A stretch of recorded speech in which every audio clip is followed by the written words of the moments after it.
નમસ્કાર ખેડૂત મિત્રો, તમે જોઈ રહ્યા છો અમારી વીટી ખેડૂત મિત્રોની યુટ્યુબ ચેનલ। તો કપાસ પકવતા તમામ ખેડૂતો માટે મળ્યા છે સારા સમાચાર, સાથે જ એક દુઃખદ સમાચાર પણ છે, તેની પણ વિસ્તારથી વાત કરવાના છીએ। તો વિડીયો પૂરો જોજો અને ચેનલમાં નવા હોય તો ચેનલને સબસ્ક્રાઈબ કરી નાખજો।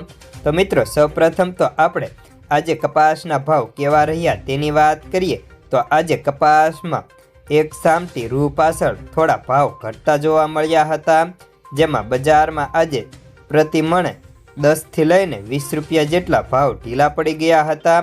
રૂ બજારમાં કાયમિક એક સામટી મંદી અને માત્ર એક દિવસમાં રૂમાં 750 રૂપિયા ઘટી જવાના કારણે કપાસ ભાવમાં પણ સામાન્ય ઘટાડો જોવા મળ્યો હતો।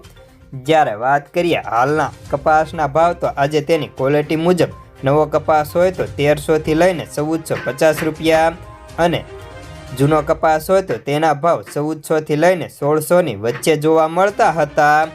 ત્યારે મિત્રો, હવે આપણે વાયદા બજારની વાત કરીએ તો હાલ અત્યારે MCX કોટન વાયદો ખુલતાની સાથે MCX વાયદો ચાલુ થયો હતો। ત્યારે વાયદામાં માત્ર એક દિવસમાં 1613 રૂપિયા ઘટીને વાયદો ખુલ્યો હતો અને વાયદા હાલ અત્યારે 54,787 રૂપિયાની સપાટી ઉપર બંધ હતો।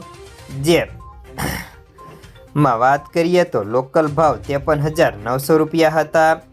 જ્યારે બ્રાઝિલ, ઇન્ડોનેશિયા જેવા દેશોની વાત કરીએ તો ત્યાં પણ વાયદા અત્યારે 63 થી લઈને 65 સેન્ટની વચ્ચે જોવા મળી રહ્યા છે।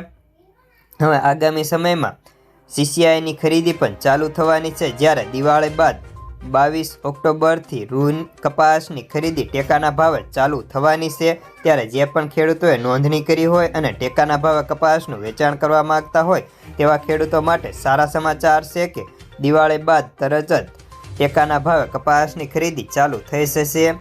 જ્યારે જે ખેડૂતોને હવે માર્કેટયાર્ડમાં કપાસ વેચવાનો છે તેમને હજી ટૂંક સમય માટે રાહ જોવી પડે, કારણ કે કપાસમાં હાલ બગાડના કારણે રૂ ઉત્પાદનમાં ઘટાડો આવવાની ધારણાઓ હાલ નિષ્ણાંતો વ્યક્ત કરે છે, પરંતુ હજી કોઈ મોટી જાહેરાતના કારણે બજારને ટેકો મળતો નથી। તો બસ આજના કપાસના સમાચારમાં આટલું જ।